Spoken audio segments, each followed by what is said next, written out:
Good morning and welcome to Artefact Live, episode 32 about storytelling and leadership. How are you? Nice to see you all again. If you're joining me for the first time, please stick your name and your location into the comments and we can see where you are tuning in from for across the world. Well, it's been an interesting week. Last week I spoke about storytelling and documentary, and then I went off and I've had two keynote speeches in the last 5 days. One for the financial services giant Protiviti, part of the Hay Group, another one for Japanese/Canadian pharmaceutical company called Takeda. I tell you what, I love telling stories, but it's pretty tiring when you're doing it on the keynote stage, even if it's the virtual stage. It's pretty tiring. And I have to say, I am so grateful for the experience of doing this sort of thing every week for all these weeks, because it gets you much more confident at talking to a camera and at least trying to pretend that it's a person you're talking to rather than a Logitech HD10 ATP camera.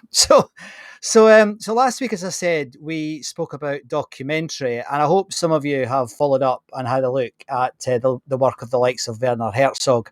There's a lot there, and as I said last week, I'd love to unpack it a bit further, and we might even chat about it today, but it's something that I think is, although it's more popular than it used to be, I still think there's opportunity to develop the documentary format, both for use in the sort of public information film side of things, like I spoke about last week, but also in the corporate world. I think there's much, much more opportunity there than many see to use the art that is filmmaking in the workplace. So I suspect we'll come back to that. So just one little bit of administration. If you are tuning in from my Facebook group, the Empathy Engine, and you make a comment, if you'd like your name to appear in the chat box, which you'll see when I pop your name up, if you put a chat in the chat box, please follow this little link. Now it's at the top of the Empathy Engine Facebook group. Just click it, click, and it doesn't do anything else apart from put your name on the screen. It's a bit of a pain, but at the moment, it's the workaround that the Restream team have come up with. They are working on it. Hopefully this will go away, but at the moment, we just have to do that. So if you don't mind doing that, that would be great. So this week, leadership. Well, I think this is the beginning of several deeper dives into the sort of the application of storytelling. And I started with leadership because it's kind of the meta. It's kind of the big thing that is very much spoken about on the likes of the LinkedIn platform. It's something there's increasing numbers of books being written about storytelling and leadership, but it's still fairly rare on education programs, MBA programs, which always astonishes me. But it's something that I think needs work. Has the definitive book been written yet? I don't think so. You never know, someone might have a go at writing one of those. But I think there is potential here. And the key thing, now, I go on about this every week if you're a regular watcher, that stories have this ability to create empathy, both stories that you give and stories that you encourage and receive. And that empathy can really help you understand where other people are coming from. And I think if anything is clear, and not a lot is clear at the moment, let's be honest, in the sort of the post or almost post-COVID world, or you wouldn't know it given the horrendous things that are happening in India at the moment. It's awful.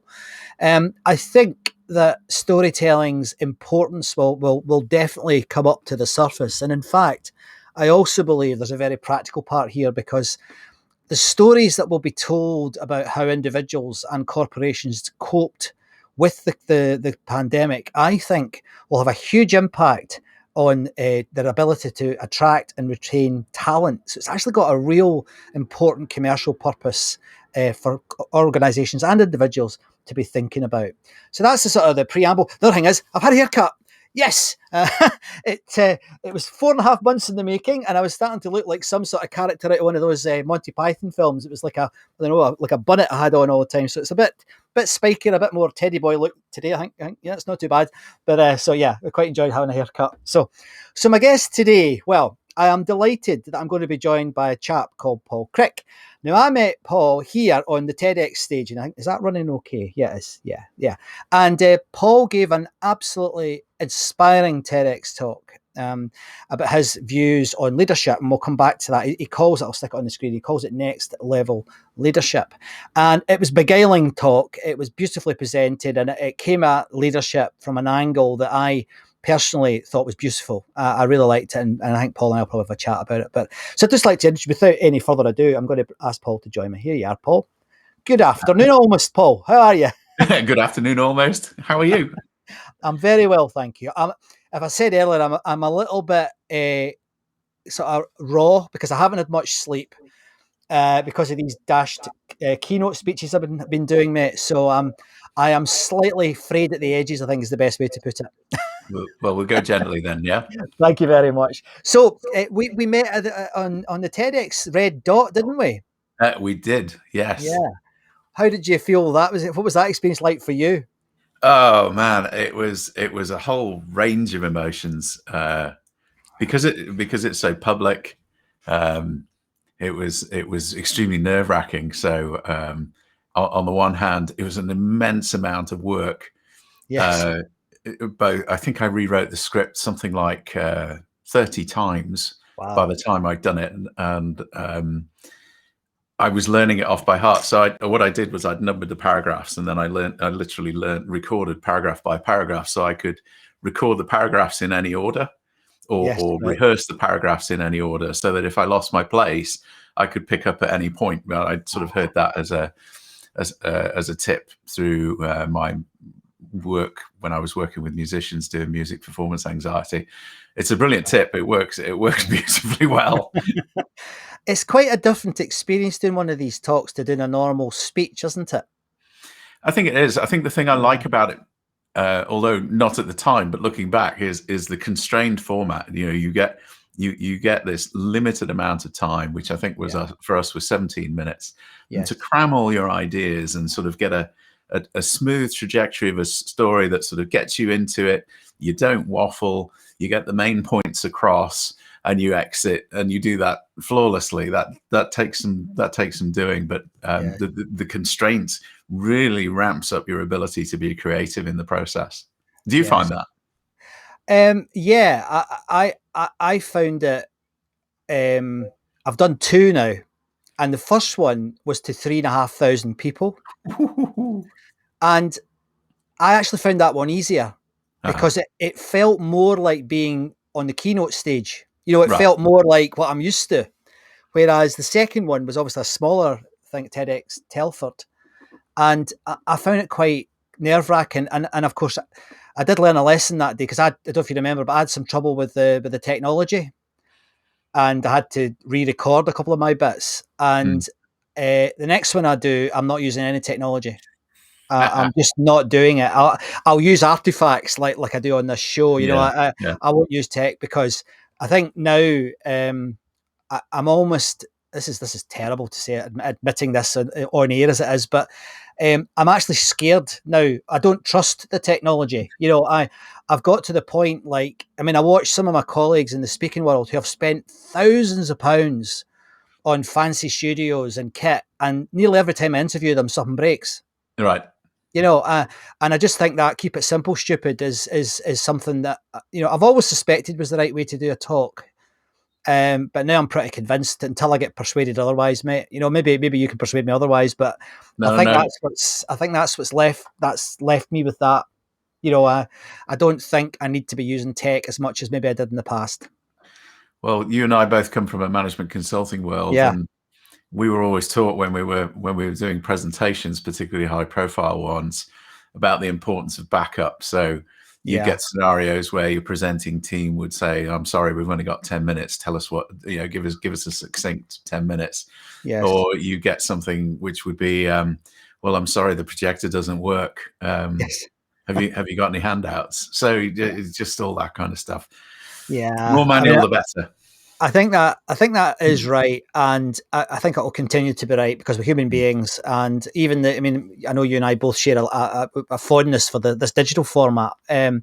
But I do think that the old phrase, palm to palm, or in a room together, Yeah, it's electric. You're never going to be able to create that. I don't it think. is. Certainly It not is in the good. next 50 years using tech. So. Yeah, I agree. So we're here to talk specifically about leadership, and I when I first met you, and we only had fleeting glances, didn't we? Because it was quite a hectic schedule It was. that day, and I had been ill, and so I never made the rehearsals. I'd had pneumonia in the lead up to the TEDx, so I'd been in my bed. That's why I wasn't at any of the rehearsal sessions.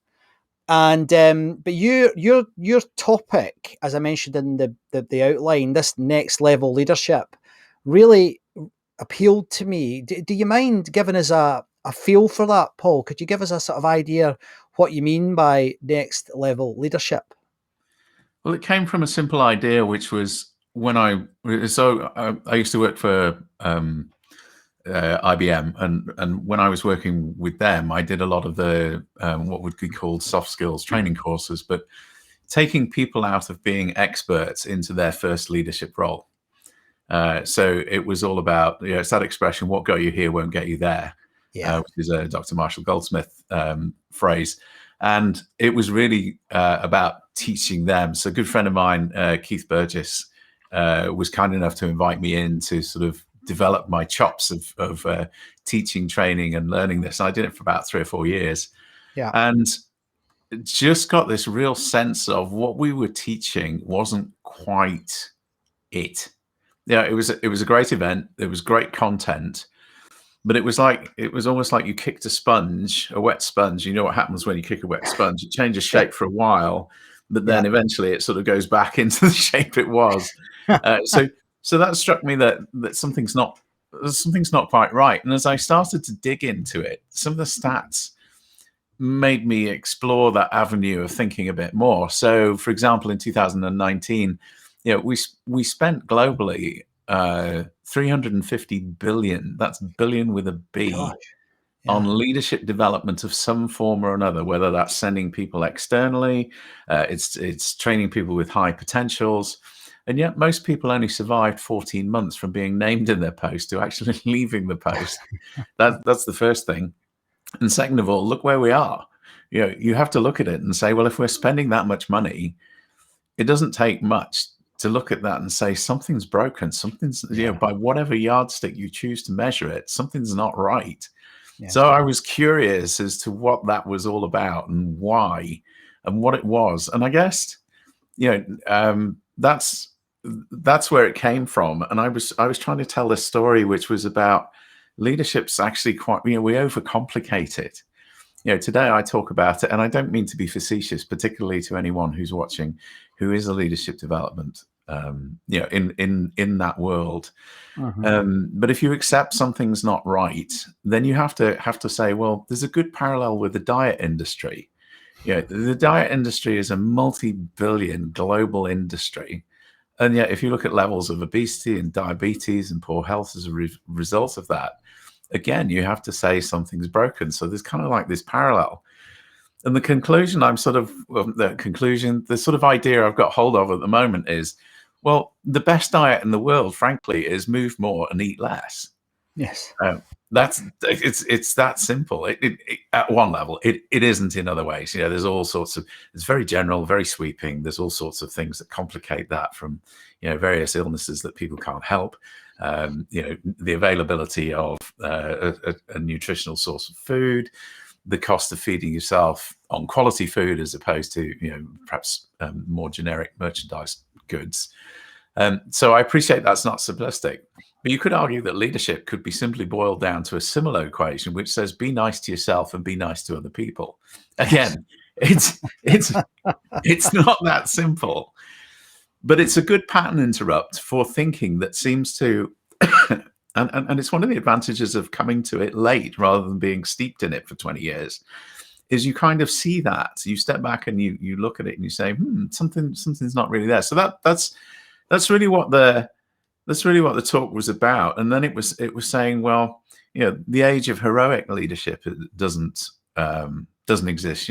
People, that hasn't worked. People donning underpants on the outside of their of their suit or their business suit. Worked at some point, but doesn't work now. The world is more complicated. We're faced with a lot more problems that have much more transparency, and therefore simply being a hero doesn't work. The idea of leader and followership bothers me too, because what we really need is interdependence that says, at its very simplest level, you're great at these things, you go do those. I'm great at these things, I'm rubbish at these things. Is there who's in the room that can help make up the gap so that we can move together to achieve a common outcome for the betterment of ourselves and society?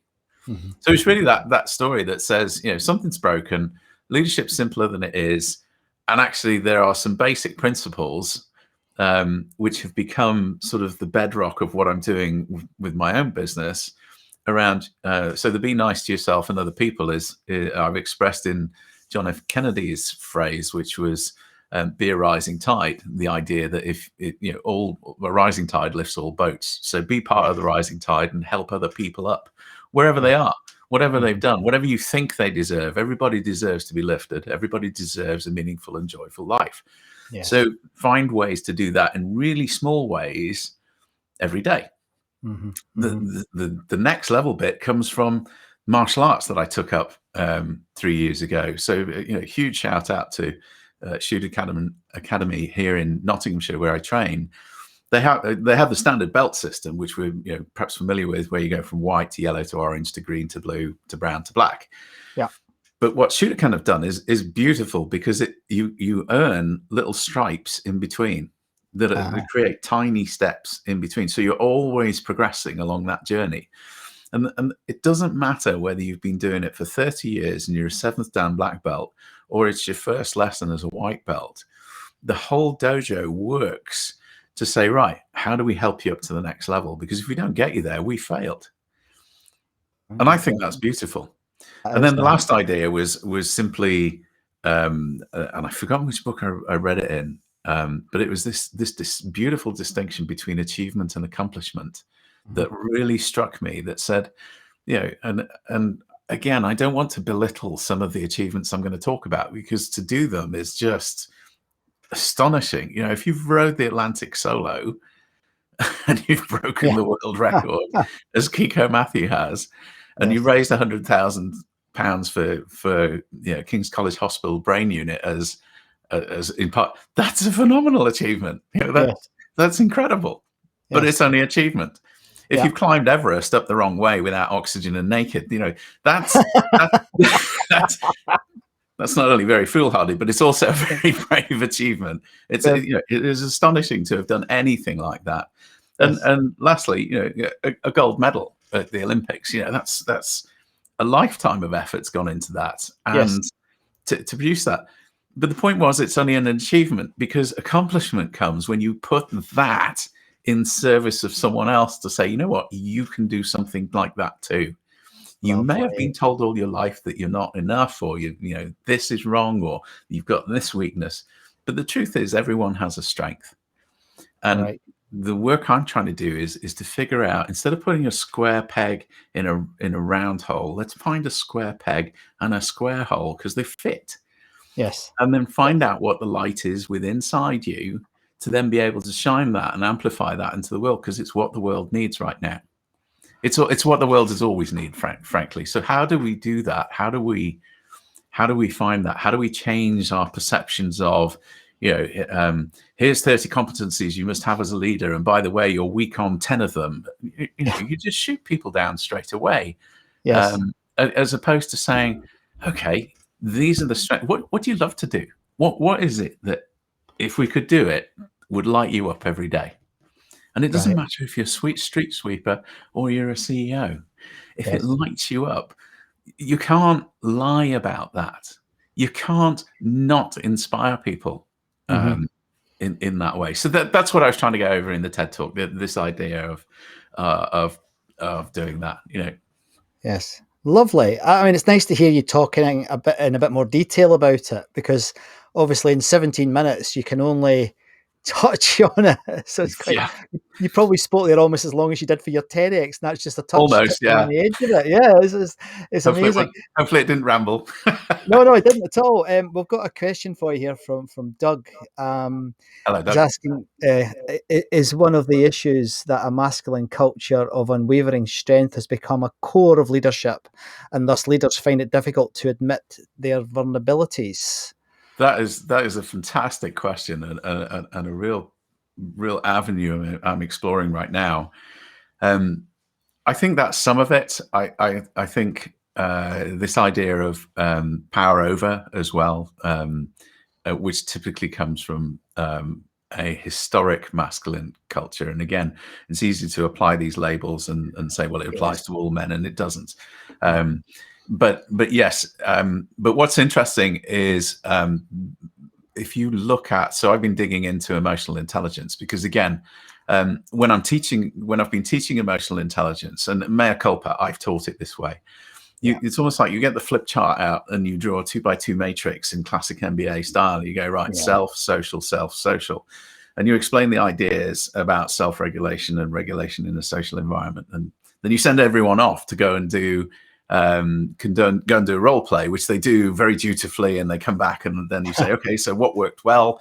What do you understand? What you've got questions about? And you answer all that. And then you get to the end, you go, so any more questions? And then for a little joke, you say, you must be hungry. It's close to lunchtime. Who's ready for lunch? Right, let's go to lunch. And sure enough, we've all graduated in emotional intelligence. Yes. There's something missing from that, which works at the level of interpersonal neurobiology. And it's an area that I'm starting to say more and more about, because as you dive into it, personality doesn't scale, biology does. Is a beautiful phrase by Stephen Kotter. Yeah. And it's this idea of how we have this constant dance of relax or defend and attack, or relax and attack, which is as natural as breathing. In fact, it is what happens when we breathe. And I think historically, masculine culture has been the case of surviving. This is my learned pattern of behavior, to survive and to have meaning and place in the world. I'm happy to report, I think I'm seeing, or maybe I'm just reading the right articles. I think I'm seeing a zeitgeist that says, this needs to change. We need to get away from gender equality, because again, the idea of a man and a woman being equal is ridiculous. And I know that'll, and let me explain. A better metaphor is balance. You bring men and women into balance, and again, applying the strengths of both. And I don't mean, men are barefoot and pregnant in the kitchen, and women are in the C-suite. I mean, there is a balance of strengths, and it's that exploration. So I've sort of come down to the idea that culture is conversation, and it's real time, it's concurrent, it's in parallel, but it has an effect and an impact neurobiologically. And we don't acknowledge that. We just go, it's emotional intelligence, and then we work at a very logical and skulled place, which says, everything's in our brain and our head, and anything else, anything below the neck, it doesn't exist. And yet it's probably the most important part of how we communicate and how we interact with each other. I mean, I guess the trouble with the current dialogue, it's not dialogue, is it? It's dogma, is that it's coming from a them and us type perspective all the time. It seems to be. It's not productive. It's just creating, I think, more difference, which is exactly what they aspire not to have on all parties. Not. I'm not choosing a side here. Even the word side, I'm not comfortable saying it. So we're definitely on the same page there, and it's something that. And weirdly, I was talking about this yesterday. I think we're in an interim position. The denial of the past, I think, is foolhardy. I don't think that serves any. It's worth exploring, but not denying. And I think what we do now is I think the baton is changing. Is moving to the next. I mean, one of the most overused phrases in the leadership speak is the word paradigm, and particularly paradigm shift. I mean, it's used at bollocks. I mean, it's just used in the most inappropriate places because what it means is a massive non-returning shift. Putting a new Oracle system into your company is not a frigging paradigm shift. No. And unfortunately, organisations don't understand that. And I think though, but I think the key thing is it's a bit, and I know it's a bit trite, and I've actually got my butterfly up here. When a cocoon goes to a butterfly, it can never go backwards. There's a thing called atavism in biology. If you've ever heard about atavism, which is like reverse evolution, but you can now. So there is sometimes, you can go backwards in evolutionary traits and how they're expressed. But in the biological systems, as you just said, in the middle between the pupae and the butterfly, it's a mess. It's all reorganizing, and the chromosomes are everywhere. Well, it's a liquid, isn't it? Yeah, that's right. And that's kind of where we are. Actually, that's a good metaphor for it. We're in a liquid state. We're not in that clear state. And I think all parties are very guilty of forgetting that, and because you make mistakes when you're in these sorts of states, you don't get it right all the time. And I get frustrated, and I think leaders are very guilty of this, that they struggle not to change them. They don't want to change their minds or appear to change their minds. If you change your mind in the scientific world, you get a Nobel Prize for it. But in the leadership domain, it's seen as a weakness, and I just think it's stupid. I'm being very blunt this morning. That's because I've had no sleep. I think it's just bloody stupid, Paul. Yeah, really stupid. No, I'm in agreement with you. I find it there's an interesting disconnect in that we will observe and we will praise, these finite arenas of sport and the military world, and yet we won't adopt any of the practices. So, in sport, the idea of recovery. Well, in business, we tend to generally wear a busyness badge where the honor is how long can you hang your jacket on the back of the seat for, and the one that turns the light off wins. And that's beginning to change, and it has had to change because we've gone to this hybrid working environment where we've got kids and spouses and washing up and daily duties, but it's all in there. We can't get away from it now. So we're having to adjust. So I think it's interesting that on the one hand we say, it's almost like we talk a good game. But it's that classic thing in consulting. Have you got any quick wins? People say to me, have you got any quick wins? Can you really help? I'm really stressed. I go, yeah, breathe. They go, no. Have you got any quick wins? It's almost like, yeah, breathe. What do you mean? Well, for 10 minutes a day. Oh, I haven't got 10 minutes a day. I'm just too busy. It's like, oh, come on. Yeah. What are you doing? Yeah. And so it's easy to chuck rocks. Changing habits is not something we do naturally. So it would be very easy to pass over that, but we don't entertain that enough.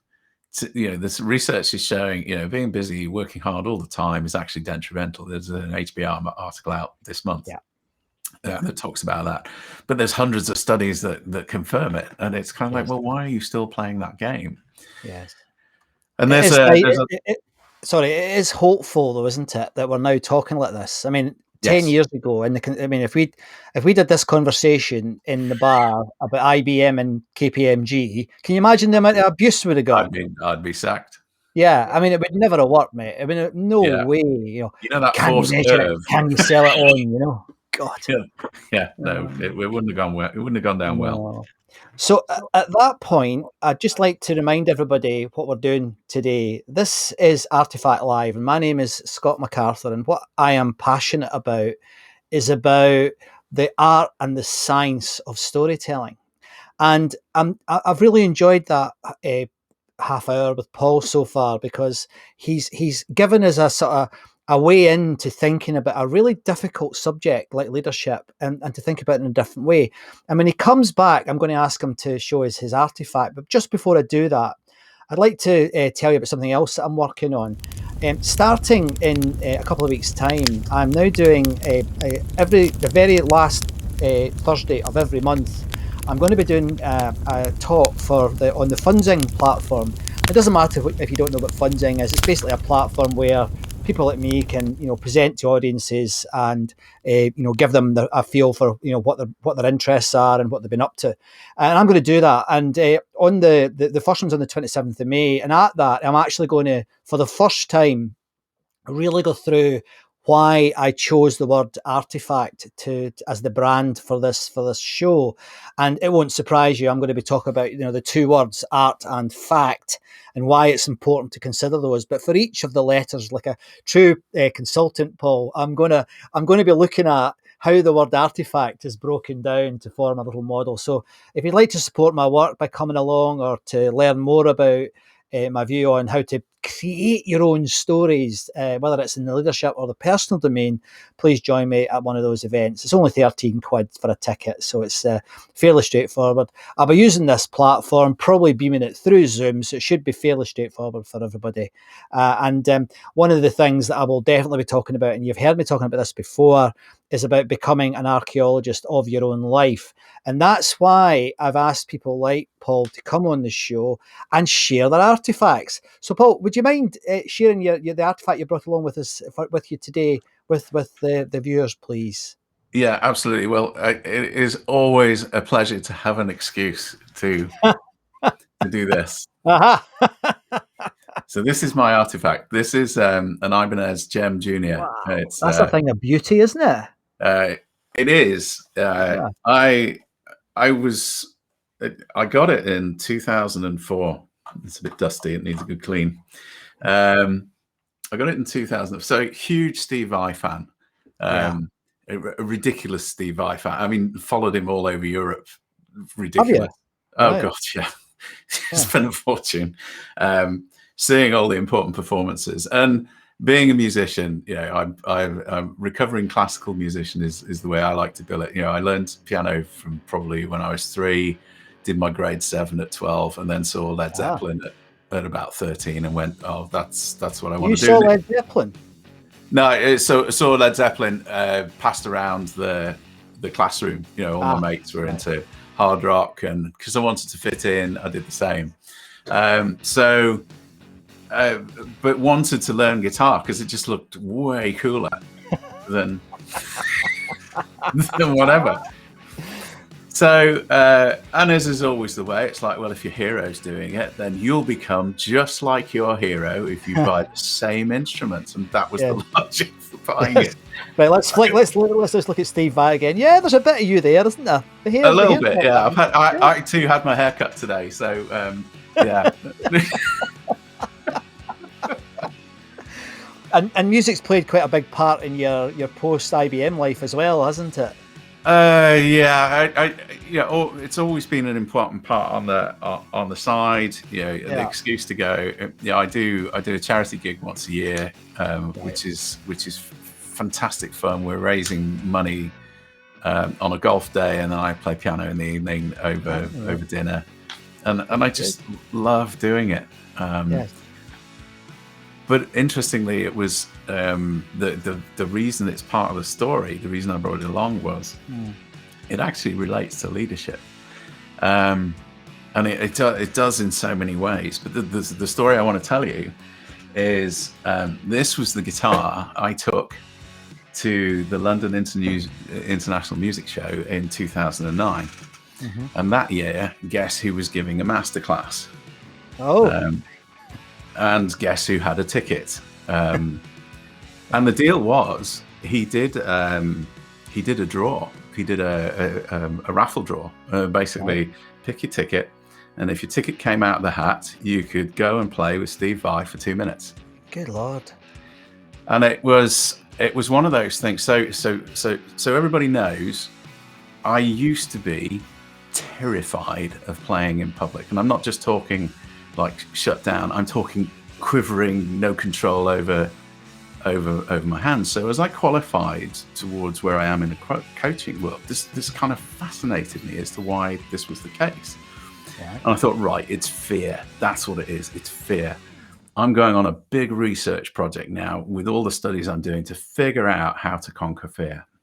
Right. So I did the Tony Robbins thing and did the firewalk. I've done several of those, which is just great fun because everyone says, "Oh, I'm doing a triathlon to raise money for the whatever," and I go, "Yeah, I'm going to walk 30 feet across fire, and it's going to take me 30 seconds." But it's terrifying if you haven't done it before. So I've done that. The other thing I've done is I did a thing called a leap of faith, and a leap of faith is effectively learning to do a stunt jump off the equivalent of a 3rd-story building. So you're on the 3rd story, and literally you jump off in an inverted crucifix and land on an inflatable mat. Oh my goodness. So I thought, okay. And then I did a tandem jump out of a parachute at 13,000 feet for charity. And I thought, well, by the time I got to the end of it, when you get time to reflect, you kind of go, I think I've got the fear thing wired. What's this about? What's this? Why can't you play? Yes. And that's where I discovered neurobiology and the role of the autonomic nervous system and polyvagal theory and how it relates to emotional intelligence. And therefore, Steve Jobs says, you make sense of your life by joining the dots backwards. You kind of go, oh, right, yeah, I see how I do this. Anyway, back to London International Music Festival. So Steve started, he's done all this stuff and he says, right, it's time to play. And everyone sits up in the chairs. And my inner fanboy is sort of sat there going, pick me. Don't pick me. Yeah. And he picked out the first, he was going to pick out 6 tickets, got 6 tickets, read the numbers, and sure enough, mine wasn't one of them. And I was a bit bummed out, to be honest. I was kind of like, I travelled all this way. I really wanted to play with him just to know what it felt like to stand next to him and play, even if it was one note. Yes. And then he pipes up and he says, nah, that's not enough. Who else wants to play? And before I knew what was happening, my inner fanboy had stood up and shouted, I'll play, Steve. He went, great, stand over there. Brilliant. Like, oh, crap. Careful what you wish for. No kidding. Yeah. So the cue, so basically you played 32 bars over a backing track, and it was a call and answer thing, and then you made a noise together, and that was it. So thank you very much. And then joined the queue at the end of it all to sit down and talk to him for 2 minutes and sign an autograph or whatever. So this was my guitar I took with me. And what I learned was all that training of jumping off out of planes and walking across fire was actually quite useful. Yes. And for about a minute, I did really well. Brilliant. I kept with him. I played sensible, nothing flash, but he called, I responded. It sounded okay-ish. And then he went off on one for the last, let's make a noise together. And I just went. Surprisingly, he was a lot better than I was at playing the guitar, was the thing I took away from it. But that was a great experience. But it's funny how an object like this, has so many stories related to it, because I can always go back to, that story is part of a book I'm writing right now. It's one of the chapters that really sort of sets the scene of, how to dive into neurobiology in a way that's kind of fun. Yes. And people can kind of relate to. So that's the artifact. Very good. That was lovely. And I hope you've got pictures of that meeting, have you? I've got the picture of the meeting where he sat in a lotus position on a table talking to me. Because the thing, I don't know if you get this, but when you follow someone so closely, the thing you forget is you know way more about them than they know about you. So if you say things like, so Steve, how's the honey crop? How's the honey crop this year? You can talk about that. You can talk about something else that's really personal, and he sort of does the double take. It's like, how do you know that? How do you know my inside leg measurement? But it's just it's a fan thing. So I remember I had a wobble about. I mean, my big musical hero is Neil Peart. The drummer from Rush, and he's also, I think, one of the great sort of music philosophers as well. And I wrote him a letter, and I sent him a book. It was a book about walking in Scotland, and it wasn't a popular book. It was a self-published book by someone that I actually knew. But it's a beautiful book. So I sent Neil. I never expected any response, but he wrote back to me. And I remember, like a little boy. I mean, this is only. I mean, he died 2 years ago now. So this was only about 5 years ago. Okay. And I remember getting this letter, from Canada, and I'm thinking, that's from Neil Peart. And I thought, I'll be from his management company or something, but it wasn't. It was from Neil Peart, you know, and I was just absolutely blown away by it. Yeah, I get it. I can definitely resonate with you on the fan thing. I think it's very interesting. But it's nice that you've linked that to leadership. I mean, I find a lot of the time with I call it popcorn, the Tony Robbins of this world. I'm not a big fan No. because I think he abuses people with the prices of his events that will never attain what he promises them, and I think it's fundamentally an abuse often. So I'm not a huge fan of that, but I think the thing that's often missing is the links that he doesn't make. And a lot of these people don't make the links. And it's one of the other, oftentimes I have, when I hear sportsmen speaking or sportswomen speaking, they can't make the link because they've never made the link between sport and business. And oftentimes I get just popcorn. It's quite interesting in the moment, but then it just doesn't give you any nutrition. And you've just given us a good example, the nutrition factor that can be built in to these vacuum. I think that, sorry, it's quite blunt, but I find it quite vacuous a lot of the time. So thank you for that. I mean, but can you build a little bit when we're coming? Oh, goodness, we're nearly over time already. I told you it would be easy to do 45 minutes. You guide me. Well, you can do this anytime. yeah, I might have to on myself, but there's another thing that I'd like us to just explore before we finish. This idea of storytelling and leadership. Why is it not everywhere? I just don't see it. Now, obviously it's good for me because I've got a niche. It's a nice little niche for me to be focused on, but it doesn't seem to have it didn't have the power that I think it should have, because stories can change the world. Stories do change the world, but companies are really poor at it. Have you any views on that? Is it back to where we started when we were talking about consulting, or any perspective on that, Paul? I'm sorry to pry you for that question, but it seems to be a good question to ask you. I was very, very lucky. I got to go on a course at IBM taught by Jeremy Waite. Right.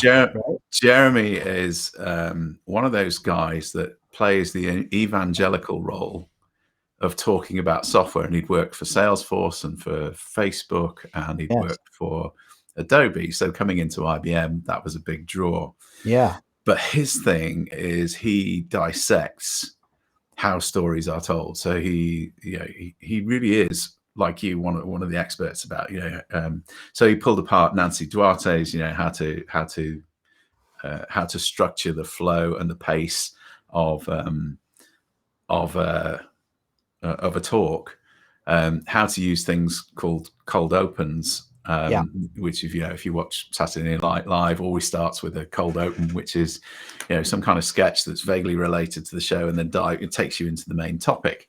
The idea of using nested loops, which Billy Connolly was an absolute master at, even though his wife would claim, oh, well, it's just a rant. I'm sure it's not. I'm sure he knows exactly what he's doing.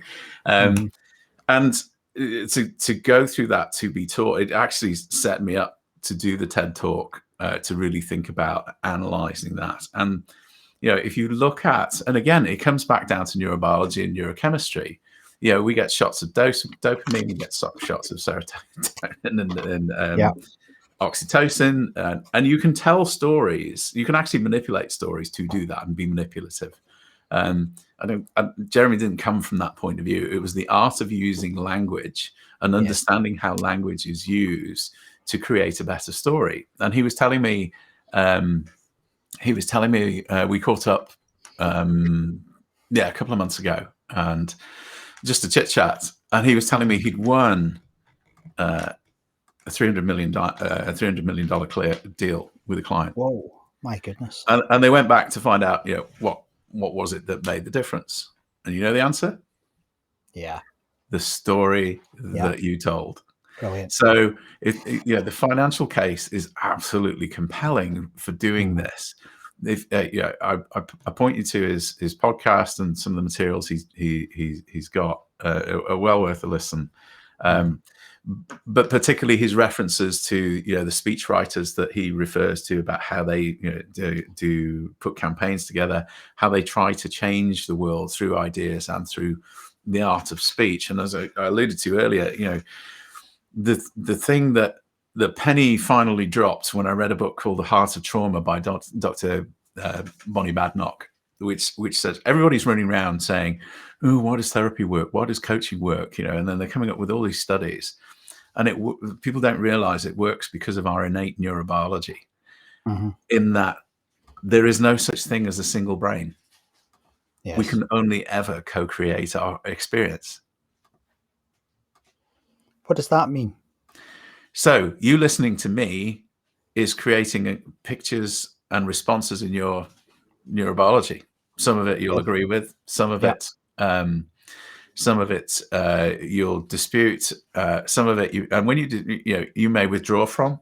You may go inside. You may go, "Where's my mobile phone? I'm not interested in this. It doesn't resonate with me." But other things, you may be hanging on the edge of your seat, and that's all to do with how you respond to what I'm saying. But the things you're saying to me are co-creating my experience. I'm thinking, right. Is this going in the right direction? Am I waffling too much? Am I hitting some points that is interesting for the audience that's watching it? Am I really trying to make that link between the artifact, leadership, and storytelling? Right. So that co-creates that experience on a one-to-one. But think about that in an organizational setting. If you accept that conversation creates that neurobiological chain reaction between two people, then it creates a concurrent and parallel chain reaction across the whole organizations. Not only that, it's across organizations and it's across cultures. And it's intergenerational.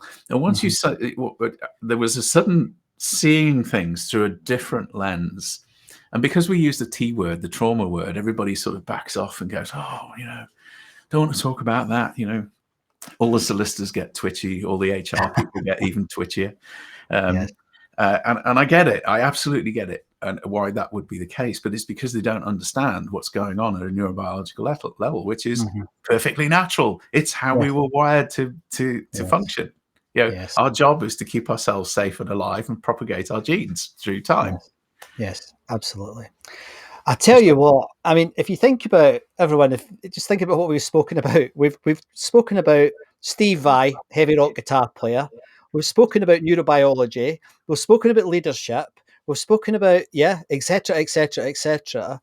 And I think that beautifully shows that, I mean, I talk often about cognitive diversity, as you probably heard me speak about, mate, but I think that what you've said today is a great example of how one shouldn't be limited, as I think I used to be myself, to I would only tell corporate stories in the corporate world. I wouldn't bring in my stories about, you meant trauma, as you mentioned, or about, good experiences in my personal life or whatever.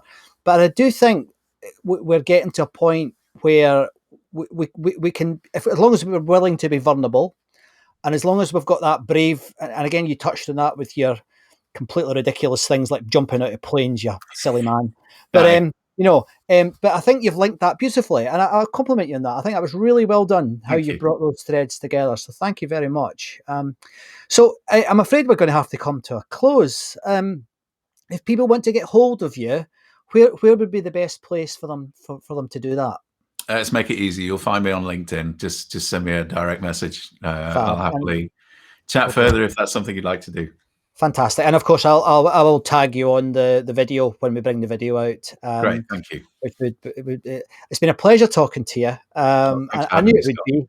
And I'm very intrigued by the piece you have on trauma. And I think maybe if you're willing and able, I'd like to invite you back on again to talk about that, because I think I've had conversations with others about it. But I think, again, this cognitive diversity, or this cognitively diverse mindset that you've demonstrated is one I'd like to push a bit further on that specific topic, Paul, if that would be something you'd be interested in doing.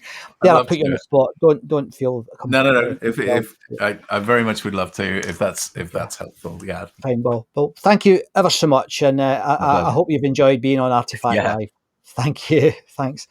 Well, I hope you've enjoyed that. I mean, I have. I think it was a terrific conversation, and one that I I've learned a bit. I didn't know all those things about my guest, but it was. I mean, I had inklings about his music and things like that, and we share some common taste with music. But I didn't know that he was using it at that level, and I thought it was really interesting. So thank you very much, Paul. Now, as you heard me say last week, it's quite a coincidence that Paul mentioned Nancy Duarte, because Nancy has agreed to come on the show. So I'm working on a date with her. She is. I think she's the best, certainly the best presentation coach on the planet. And some of the work she's done is just out of this world. So I can't wait to have her on the show. Likewise with Professor Robin Dunbar, I'm working on him. I had a chat with him a couple of days ago. So hopefully we're going to get a date in the diary for them coming on the show as well. But I'll tell you what, they're going to have to do well to beat the level of the depth of knowledge that Paul just demonstrated. I thought that was quite fantastic. So I hope you've enjoyed the show this week. And as always, I'd like to end with a call to action. And that call to action is, look out for stories this week. You may just have seen one that you can use when you go back to your life, when you switch off the computer and you go into the next meeting on Zoom, or you go into a face-to-face meeting, hopefully, after this COVID pandemic ends. Because you know what? Those stories really can change the world. Those stories really can make the world a better place. Thank you very much for tuning in to Artefact Live, the art and science of storytelling. My name is Scott McArthur, and I look forward to seeing you next week.